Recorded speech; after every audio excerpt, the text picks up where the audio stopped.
guys, how's it going? Let me introduce myself in case you are new to this channel. My name is Nadia. I am a Jordanian American Muslim and I'm currently living in the Midwest in the United States. So it is the very last week of Ramadan, which is exciting because we're gonna get to celebrate the Eid very soon. And I love that. Also, it's incredibly hot outside and it would be nice to drink water again. But it's also really sad because I've had an amazing Ramadan. I got to spend it with my brother this year, which I'm so thankful for because the past couple of years I've had to spend it on my own since most of my family's in Jordan. If you're like me, a Muslim growing up in the Western world, or a non-Muslim majority country, you've probably been asked many questions during Ramadan by non-Muslims. Since I have about an hour before iftar, I thought I would make a video today about the top 10 questions all Muslims hear during Ramadan. So what exactly is Ramadan? This is a very valid question. Many people do not know what Ramadan is, and some people might be afraid to ask.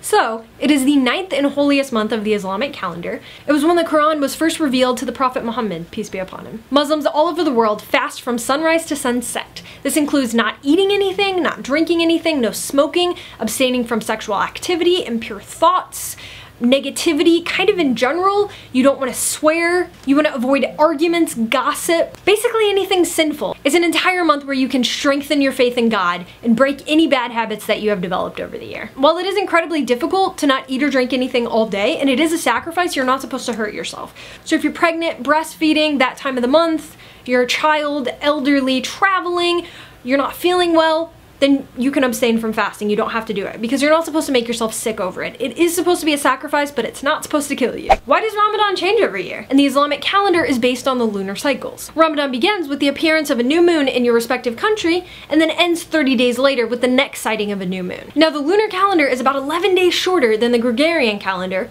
which is what basically the entire world uses. So that is why every single year it gets moved up. So right now Ramadan is in summer. It has been in summer for many years now. I am so excited for when it'll finally be in the winter, when it's cooler and the days are shorter. But that will not happen for a long time. Is gum okay? No, gum's not okay. You also can't have mints. Do you get offended if somebody eats or drinks in front of you? No, I really don't get offended if somebody eats or drinks in front of me. Yes, it's kind of hard, so I do avoid lunch at work. I kind of go sit by myself in another area. I don't go to the cafeteria because it is challenging to smell all the food and be surrounded by it, but I'm not offended if somebody eats in front of me. I've had to go to family parties because half of my family is Christian and they don't fast. They don't celebrate Ramadan, so I still go to their parties. They're respectful of me, but it doesn't bother me. It's fine, so don't worry about it. I have no idea how you do it. I would not last. Why do you do it? Yes, of course, fasting is incredibly hard. It is a huge sacrifice, and that's the whole point of it. You're doing it for a higher power. You're doing it for something that is bigger than yourself. And that's what pushes you throughout the day. When you feel like you're not gonna make it, you are so thirsty and you're so tired and you can't go on any further, and then you remember God. And you're like, I can do this, I know why I'm doing this, and you remember, and you go on, and you make it till iftar, and you wake up and you do it again the next day. But Ramadan isn't only about abstaining from food. You're trying to purify your thoughts, improve your moral character, focus on positivity, develop patience, empathy, humility, and discipline, all the while increasing your devotion to God by praying, donating to the poor, and reading the Quran. Honestly, if you ask any Muslim, they are happy to fast. Yes, it is hard, it is incredibly hard, but there is a feeling it brings to all of us that we absolutely love, that you can't find any other time of the year. When you have that very first sip of water when you break your fast, it's one of the greatest feelings in the world. So you must lose a bunch of weight then, right? See, you would think, right, if you don't eat anything all day that you would lose a bunch of weight, but not quite how it works. See, what happens in a lot of cultures when you break your fast at iftar, people go crazy. They make so much food because you've been deprived all day. You think you're gonna be so hungry and you just eat so much food. So people actually end up gaining a bunch of weight. They also have a ton of sweets. When I'm in Jordan, my dad brings sweets every single night during Ramadan. So it's almost impossible not to gain weight. But surprisingly, my brother and I have both lost weight this Ramadan. But that's because we are doing it the way you're actually supposed to, that it's prescribed. You're supposed to break your fast with a date and some water, go pray Maghrib, and then come back and then eat your food. At that point, your stomach's kind of settled a little bit and you're not quite as hungry, so you don't feel like you have to stuff yourself. It's actually worked pretty well. But it's hard to do this because the minute you see all the food and you know you can eat, you kind of just want to go nuts. Don't you get hungry or thirsty? No. Muslims don't get hungry, ever.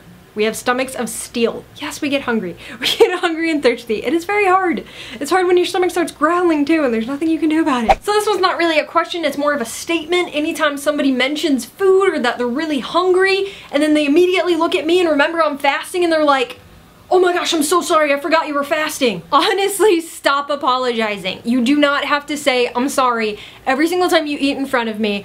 Or if you say something about being hungry, you're allowed to be hungry. Just because you're not fasting does not mean you're not allowed to be hungry. It's okay. I'm not gonna get offended. It's cool. Hold on, so you don't eat or drink anything for 30 days?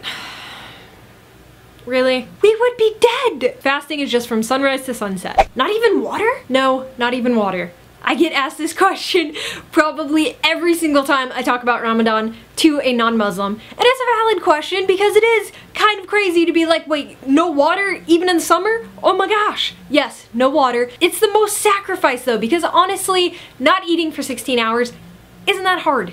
You can do it. It's the not drinking that is so difficult. So incredibly difficult. So that is the true sacrifice right there. Thank you guys so much for watching this video. If you'd like to give it a giant thumbs up, be sure to share it with all your Muslim or non-Muslim friends to help them learn more about the month of Ramadan. For all the Muslims out there, what are some of the questions that you've been asked during Ramadan? Let me know in the comment section below. And if you're a non-Muslim and you want to learn more about it and you have questions, leave your questions in the comment section below. I will do my best to try to answer them. Please subscribe so you can be notified whenever I upload a brand new video. I've been uploading Ramadan vlogs, which have been a ton of fun. I'm also gonna vlog for the Eid, so be sure to hit that little notification bell so you can be notified when I upload that vlog. I'll talk to you guys later.